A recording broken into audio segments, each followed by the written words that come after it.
The reason we recorded an album of country songs is because we did one with Robert Palmer, 91, I think, something like that. Many moons ago. Because we recorded a song with him, the Bob Dylan tune, "I'll Be Your Baby Tonight," and he said, "I've got this tune. I really want to do this Randy tune." Travis song. A Randy Travis song, yeah, called "On the Other Hand," and so we went, yeah, okay, and it never got used. It got shelved, and we resurrected it because we shared the same manager, and he said to us, "Have you still got that Randy Travis tune that you did with Robert?" So we got it out, had a play with it, and liked it. And David said, "You ought to do an album of these." Yeah. So that was what led to it, really. We just we were intrigued by the idea of getting a steel guitar on as well. And we just trawled through our favourite country albums, basically. Yeah.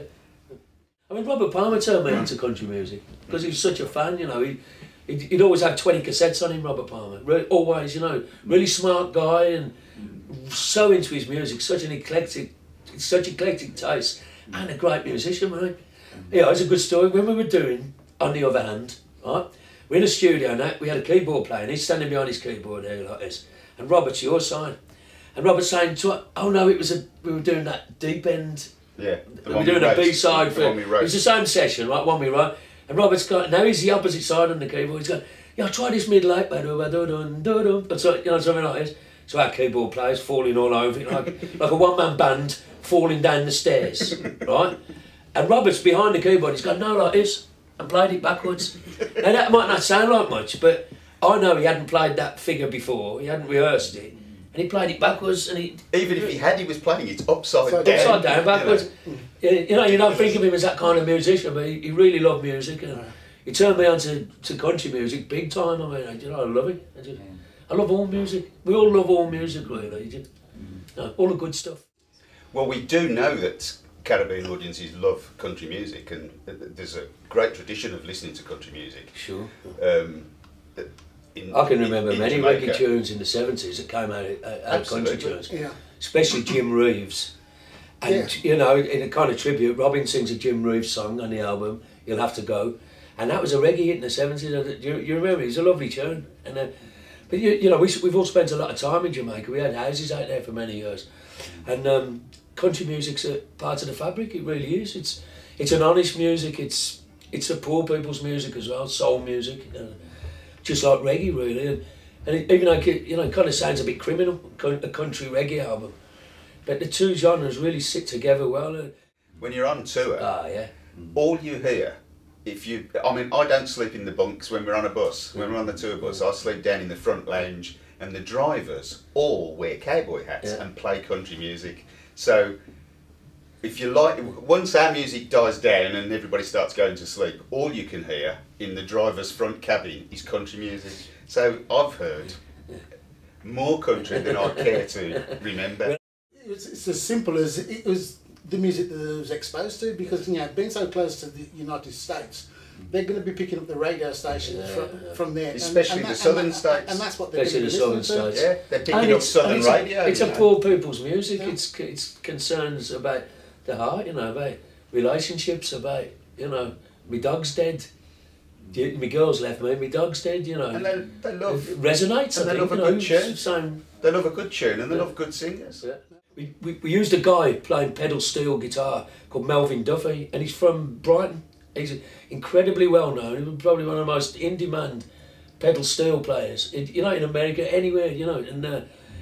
And he really helped us with the album. And he started bringing it to life when he started playing with us. And his understanding of country music. And people often say country and western. It's two separate musics, and not the same thing. And we've had a nice time with this, haven't we? Yeah. You know, and it's true to say that, like, in the Caribbean, there's very few households that do not have a Jim Reeves. You know, I certainly had them in my household. Yeah. All my mates, all my West Indian friends, when I was at school, if I went round to their houses, you know, you see Jim Reeves staring back at you from the blue spot gramophone. You know, so as they quite rightly say, you know, country music in Jamaica, they are so finely, you know, entwined. Yeah. We're not embarrassed to like good tunes, you know, and good songs. Exactly, yeah. And there's some fantastic lyrics and brilliant songwriters in country music. There's such fine melodies as well. It's all about the melody and the words, and you know, it sticks in your head. You know, you hear a great country tune, you hear a great tune from any genre. Yeah. If it's great, you can't forget it. You know, it's. Well, that's it. That's how attractive. That's one thing we've always said. It doesn't matter what you listen to. There's always been only two kinds of music: good or bad. It doesn't matter what genre it is. You know, and that's what you base it on: a good song, good melody. You know. Yeah. They're not really very political. You know, the politics of the heart, and you know, politics of men with broken hearts. It's country music, isn't it? Really, you know. Men crying in their belly. That is the bottom line, except for poor men. That's the only political. But again, that's a '30s depression song that that Ry Cooder made famous in the '60s, '70s. Yeah, but it's so relevant today. Yeah. Absolutely, and we reworked the lyrics a bit. And Duncan rewrote some. Duncan worked on the lyrics, for to update them a bit, you know, and that's really the only political lyric I think on the whole album. The rest of them are all somebody done somebody wrong songs, you know. Yeah, well, nothing's changed really, has it? You know, I mean, we're still writing about the same stuff. We're still in the same turmoil. We're still under the same rule. We've been Tory for as long as the band's been around. The country's been Tory, you know. Even though we had a Labour Party in the middle, they were a Tory party, the same. So nothing's changed for 30 years. So we're still going on about the same stuff. We're still complaining, you know. It's never going to change. It never has changed in 30 years, even though people might say that we stopped being political because of the Labour of Love series, which were love songs, you know, for the most part. But our original material is, we've never stopped writing about things. It's also ever. Kind of discovered George Jones more, and what a genius he is, and Vince Gill, you know, and George, Vince Gill. Willie Nelson for me, what a songwriter. Willie, incredible.